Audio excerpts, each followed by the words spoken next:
I think is much needed, in particular with foundation. Since my last video, well, a little while since that video has been up, my foundation, concealer, contouring routine, I've had like a ton of questions with regards to foundation in general, and I think that a lot of miseducation is out there. We have so many of these products on the shelves that a lot of people are actually, you know, just going and randomly picking up stuff, and they have no idea what's right for their skin type or what's right for their climate and you know, their particular needs. So what I'm going to try to do is create a video today and hopefully not miss any of the information with regards to foundations, the tools that you can use to apply them, and different formulas. I will be speaking about specific brands.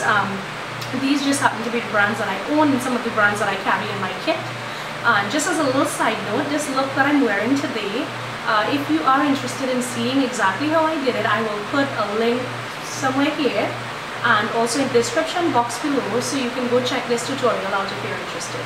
So getting started, I'm going to first cover each foundation, and then I'm going to talk about the tools that you can use to apply them with, okay? Now I've kind of separated them in terms of category, and I'll talk about each category and, you know, what their uses are and what they would be good for in terms of skin types and the situation and environment they would be recommended for.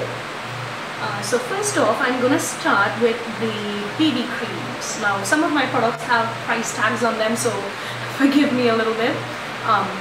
I have done a review of this one in particular, which is the Garnier BB cream, and recently I've acquired the Maybelline Dream Fresh BB. Now these are the only two that I have, and I'm not going too much in depth into what each does. If you want to see exactly what a BB cream is about, you can go ahead and look at my foundation routine, which has a little bit of a review on this particular BB cream, as well as some information on BB creams on the whole. BB creams simply mean that they are very light moisturizers, almost like tinted moisturizers, that have a little bit of coverage, and they provide some skin benefit. Most of them come with SPF 15 to 30. This one has 30, this one has 15.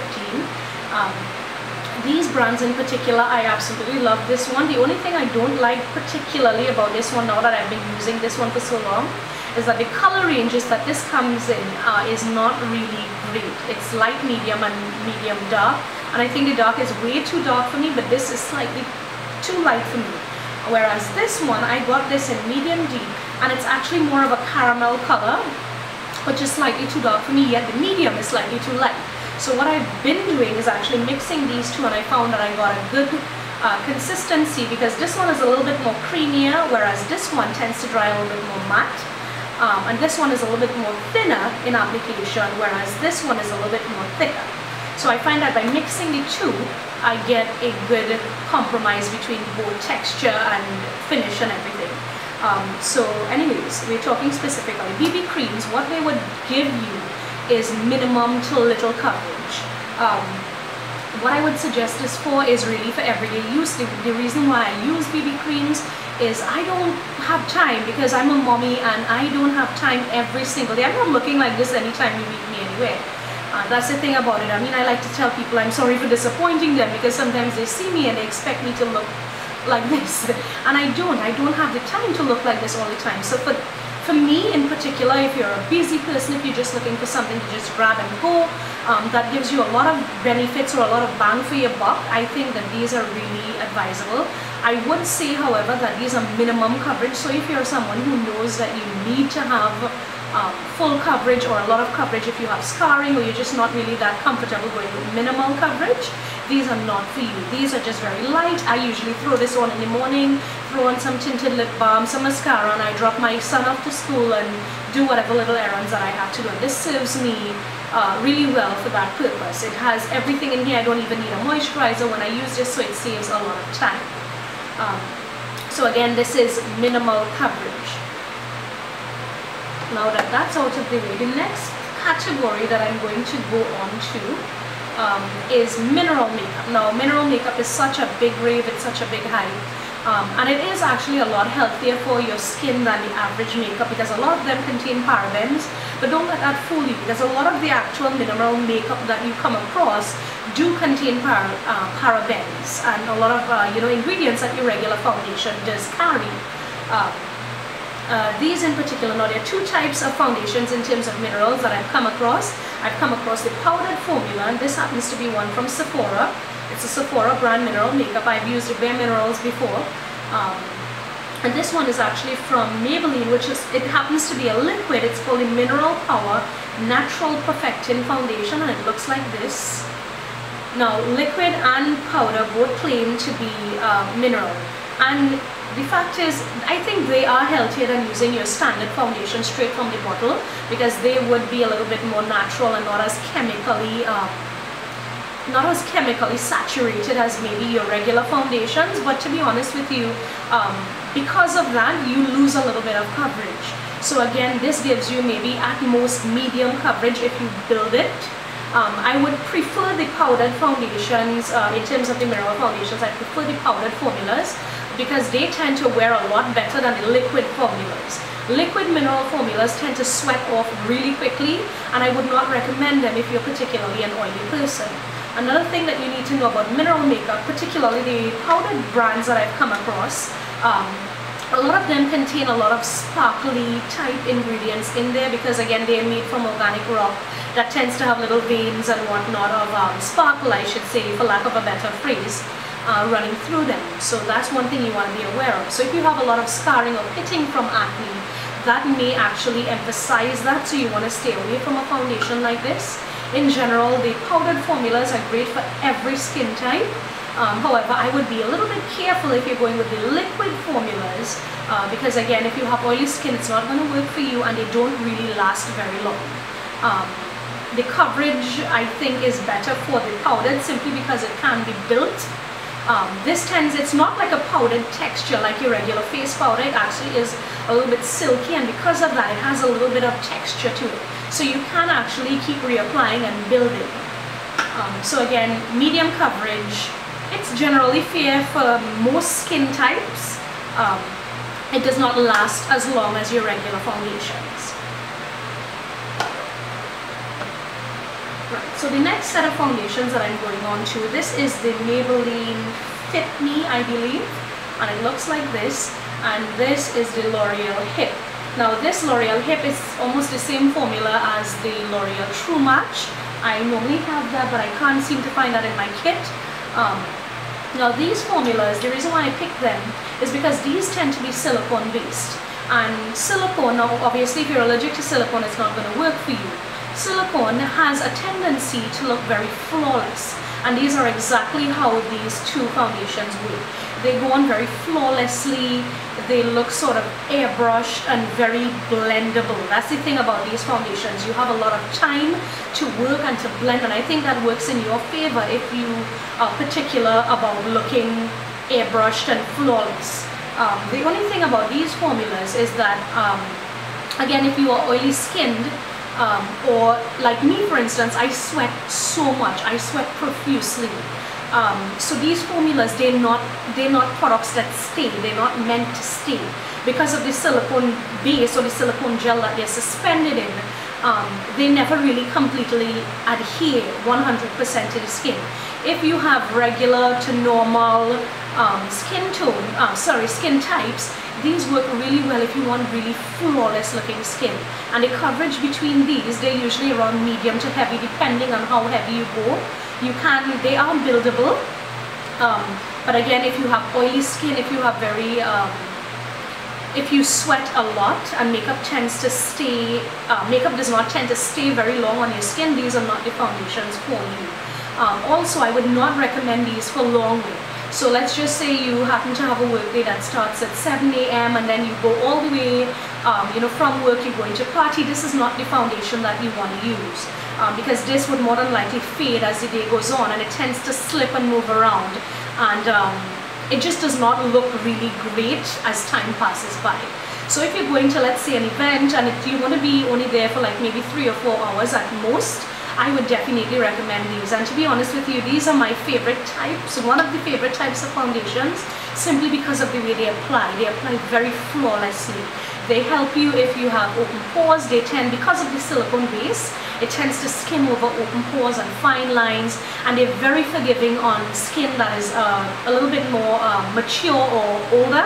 They hide fine lines. So for me, I like this formula, just not for a long wear situation. Again, medium to heavy coverage depending on how you build.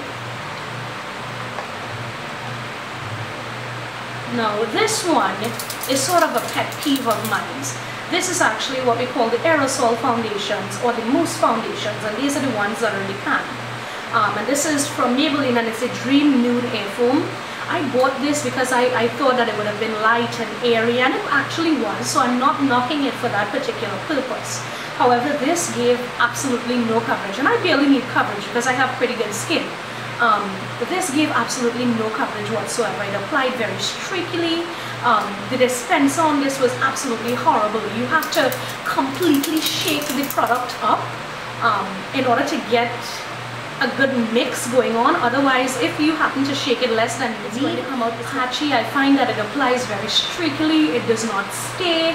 Me being a heavy sweater, again, it just completely just started beading all over. This was by far the worst foundation that I've ever tried.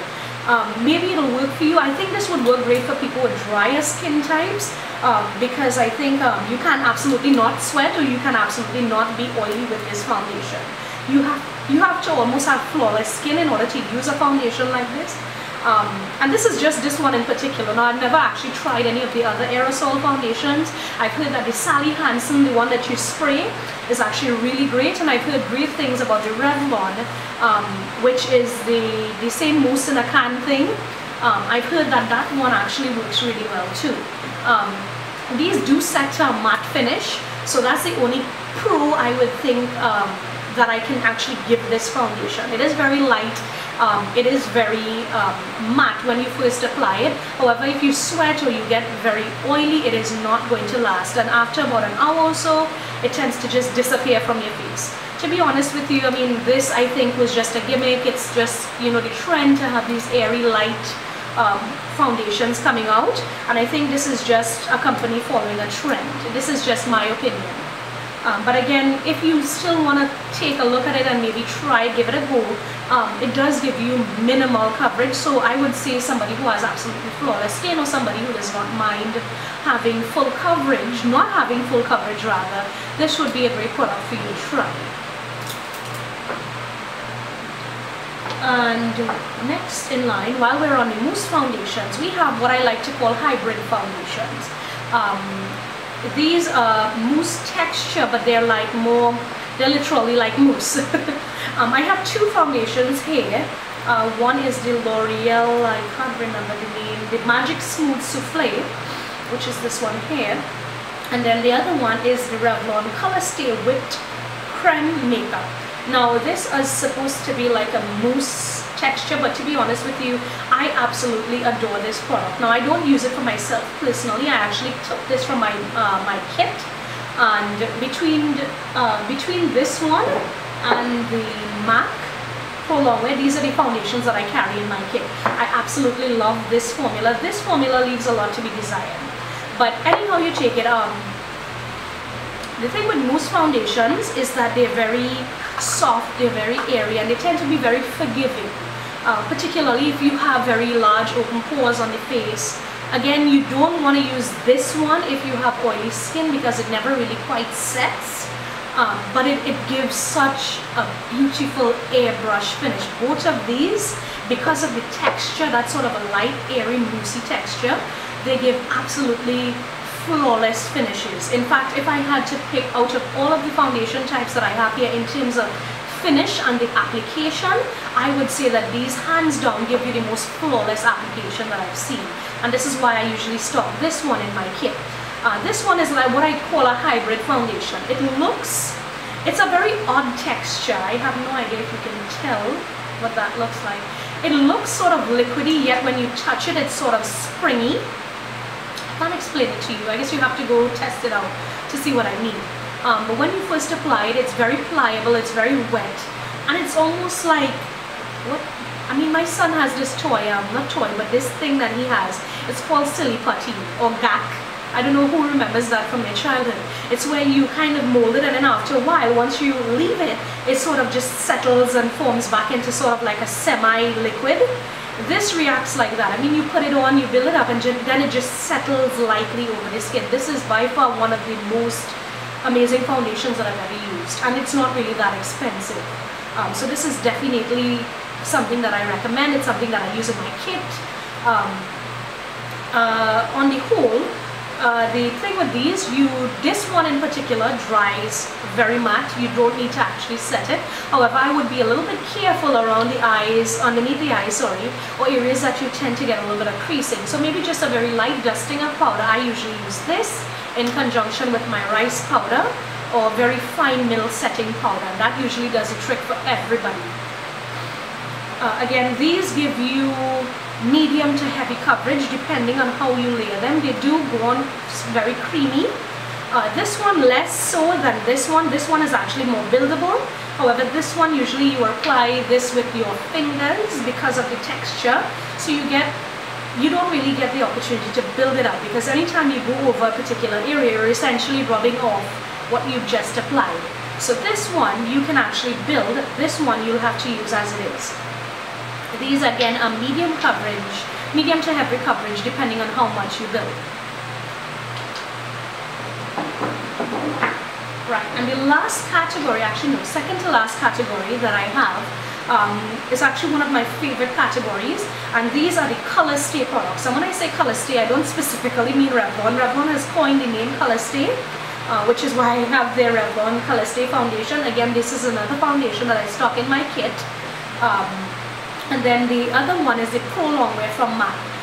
These are generally products that I recommend for people who have oily skin, because color stay products tend to be, they tend to dry and adhere to the skin a lot better. So because of that factor, you find that it works really well with people who have oily skin. It tends to stay put all day. So if you, again, somebody who you have like a very big social life, you go to work very early, you go from work to a line and come home all hours of the night, then definitely I recommend these foundations hands down. On the whole, I tend to prefer liquid foundations because I think that they work best for all skin types. They're easily blendable, and they just look much more natural than cream foundations. The only con I think with these foundations that can be a little bit of a deterrent, unless you get a little bit used to it, is the fact that it dries really quickly. So whereas, let's say the silicone-based formulas, let's say like your L'Oreal Hair, put the L'Oreal True Match, when you can dot your foundation on and then come back in and sort of buff that out, by the time you dot this on your forehead and in your cheek, by the time you get to your chin and you try to get back up here to blend this out, it's going to go completely dry on you. So you end up with a little bit of a spot here, a spot here, a spot here. That's going to be a pain in the butt to try and blend out. So definitely these are the cons. This is the only con I really see with these particular types of foundations. They are amazing. This is what I specifically use for myself. It's a type of foundation that I use for me. Because again, I sweat a lot, so I need something that can withstand heat, that can withstand, oiliness. And usually when I go out on jobs, I'm there for hours, so I am sweating, I am moving around, I am there from morning till afternoon, and this usually has me looking fresh as if it was just applied.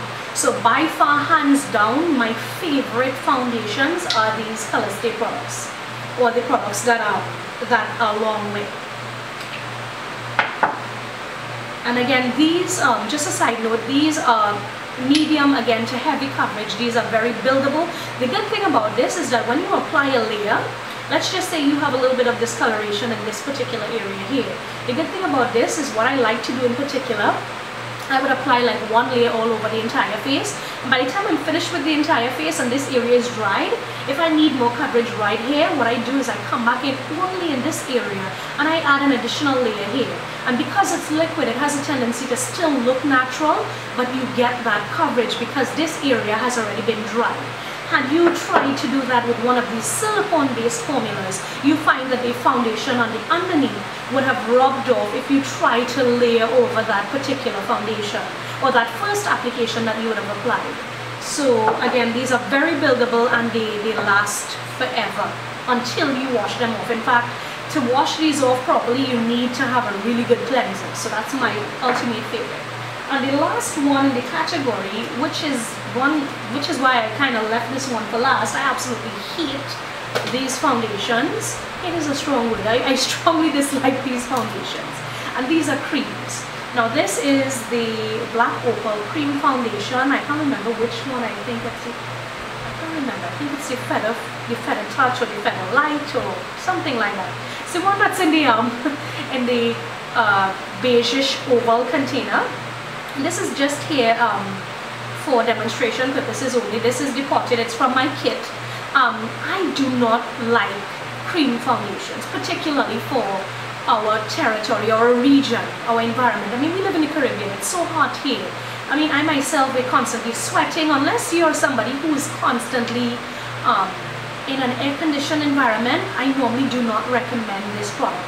The only way that I recommend a cream foundation, and in particular if I have to, the only cream foundation I recommend is either this one or the Black Opal Concealing Coverage Foundation, which is in a little tube like this, a little pot, I should say, a flat little pot that's circular like this.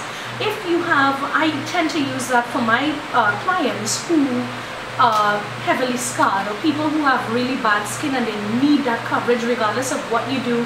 Even your liquids are not covering that. That's the only time I would tend to use a cream foundation. It's because with the creams you tend to get the most coverage. But I will warn you that creams tend to crease. They never completely set.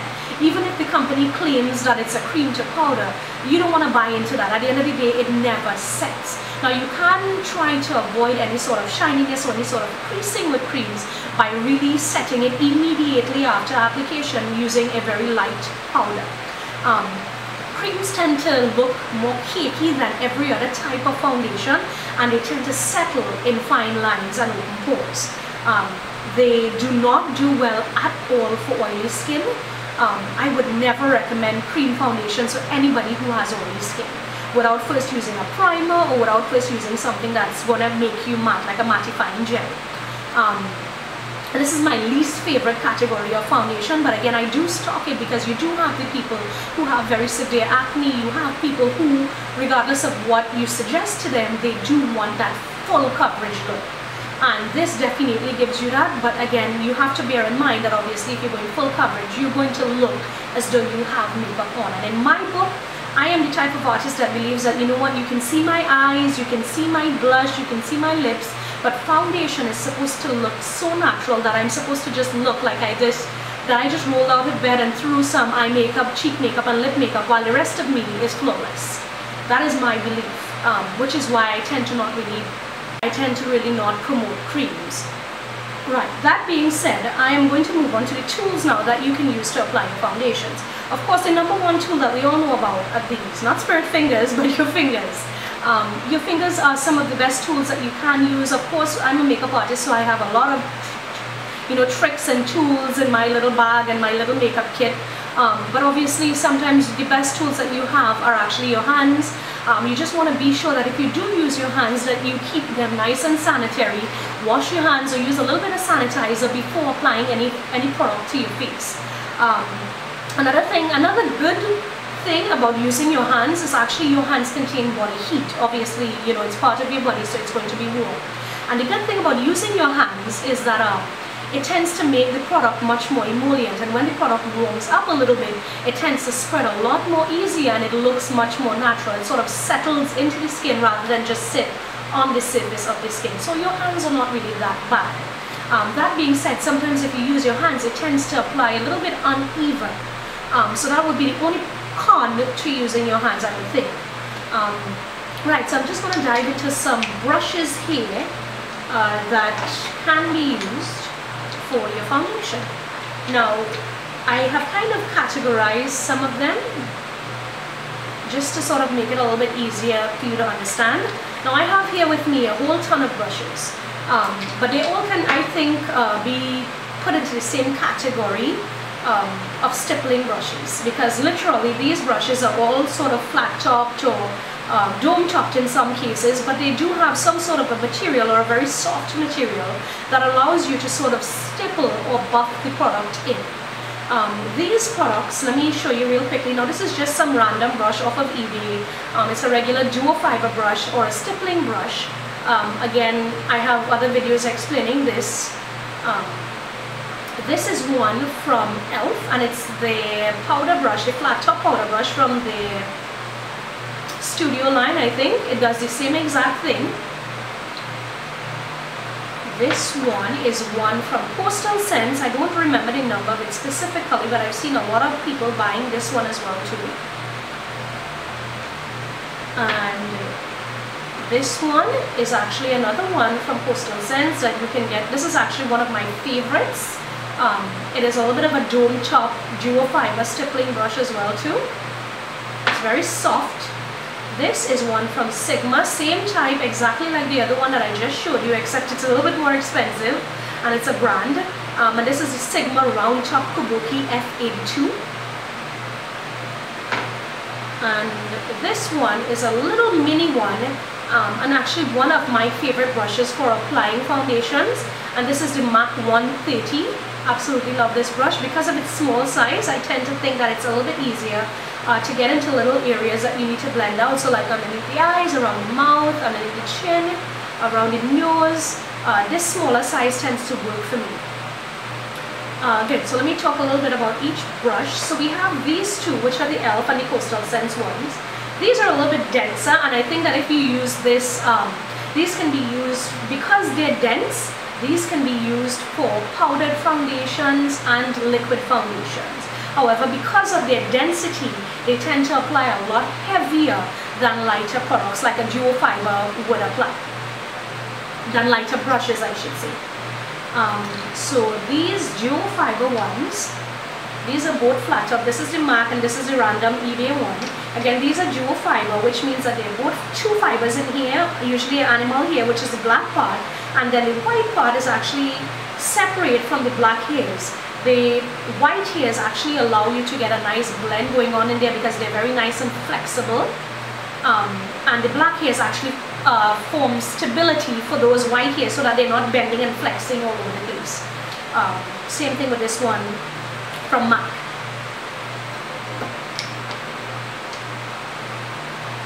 These two are the round top kabukis. Now again, just like the stippling brushes, they do apply very light-handedly. And because of their shape, however, I tend to prefer these brushes because I think that they don't have harsh edges on them and they're much more easier to work with and blend, particularly if you're buffing foundations out.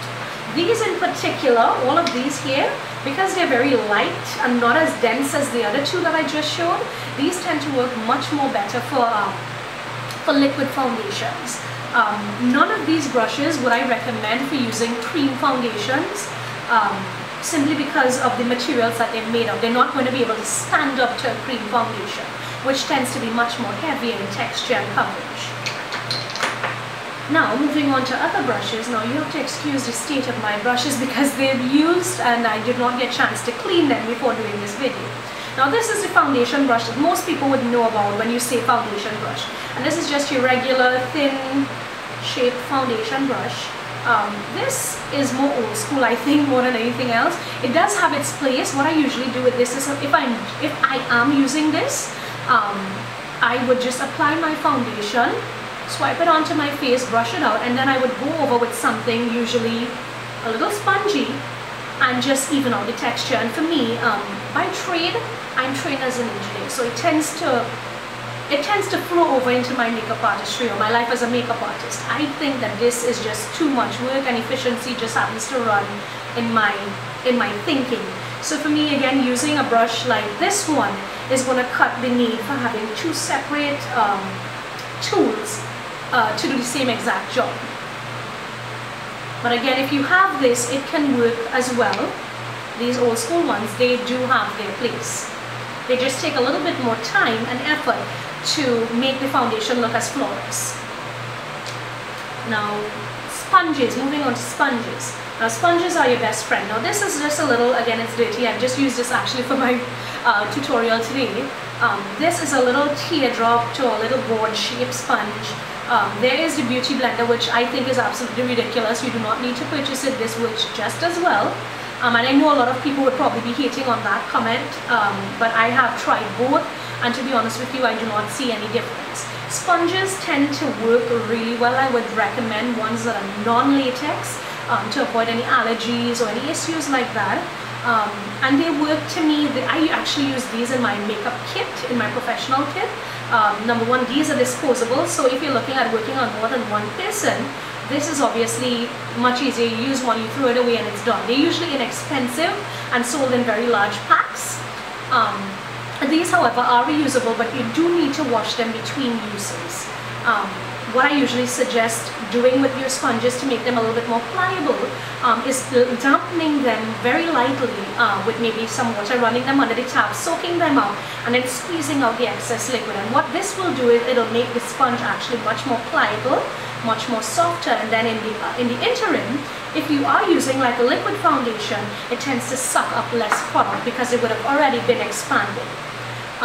These apply the most flawlessly, even more so than brushes, because I think the very tightly compact texture of this mimics skin's texture. So that's why I tend to favor sponges over brushes. But obviously brushes are much easier to clean than washing this out every time I have to use it. So sometimes I usually toggle back between both. Right, and then the last thing that you can use to apply, by the way, before I move on from these can actually apply both liquids and creams. In fact, if I am using a cream, I tend to use this wedge type sponge. And the last tool that I'm going to show you guys is actually a kabuki. Now this is your standard kabuki brush. Kabukis are specifically for powdered foundations. You can obviously use it to apply creams and stuff like that, but I think that it just applies so heavily. These are just so densely packed that whatever you use with them is going to apply very heavy. However, I think with powdered foundations, like say for instance your mineral foundations, or even like these, which are the powdered type foundations, this is MAC Studio Fix, when you use a kabuki with it, it gives you a lot more coverage. So let's just say you wanted a heavier coverage but still wanted the benefits of the mineral foundation. By using a kabuki, you actually do get a heavier coverage from your powdered foundations without sacrificing convenience, and in this case, in the mineral case, without sacrificing your ingredients. So that is about it for my foundation coverage. Hopefully I answered a lot of your questions, and I sort of broke down the foundation categories for you, and you would understand exactly which foundation would be the better one to get for your skin type, for your environment, and for your specific use. So if you guys have any more questions, let me know. I am actually thinking of doing a primer review. If you guys want to see that video, please let me know in the comments below.